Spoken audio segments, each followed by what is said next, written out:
Hey, Green Rhino Guy here. This has been a video that I've been working on for a very long time. Well, not really working on it, I just had the footage for it, and I never had the motivation to edit it until now. So what I will be doing in this video is I will be attempting an art style challenge. An art style challenge is when you try to replicate different artistic styles from different pieces of media or artists. In this video, I will be trying to replicate 4 different styles while drawing one of my original characters, Hal.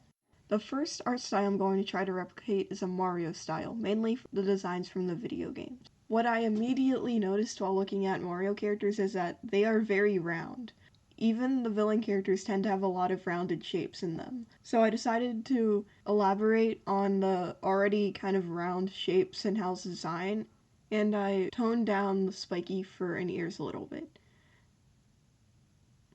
It was kind of difficult to try to figure out how to draw a dog in this style because there's not really many dogs in the Mario games, except for like the one dog that appears in Super Mario Odyssey, but that dog isn't really stylized very much.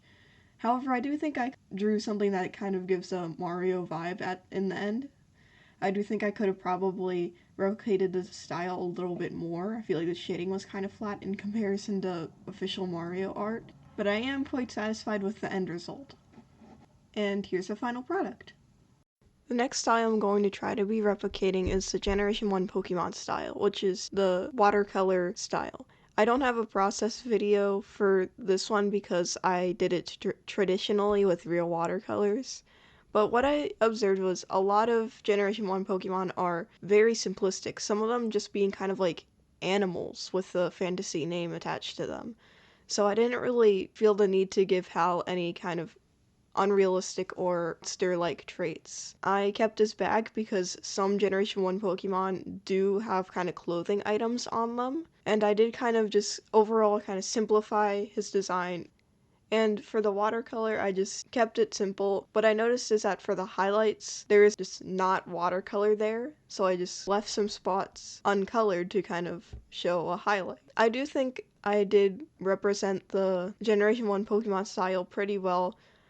Anyways, here's the final product. The third art style that I'm going to try to replicate is the Animal Crossing art style. Animal Crossing is a game that has a lot of overall simplistic animal characters that stand on 2 legs and wear clothing, so I applied that to my drawing. I gave Hal a blue shirt to match his eyes and kept his bag.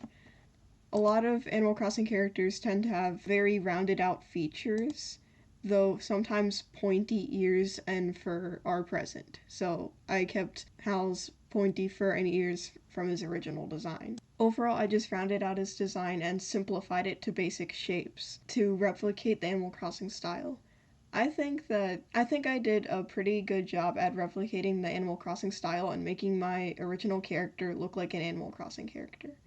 Here's the final product. The last art style I will be replicating in this video is Among Us. Among Us characters have a very distinct shape, so I just applied that to my art. I referenced from the ear accessory in-game to draw the ears of my character.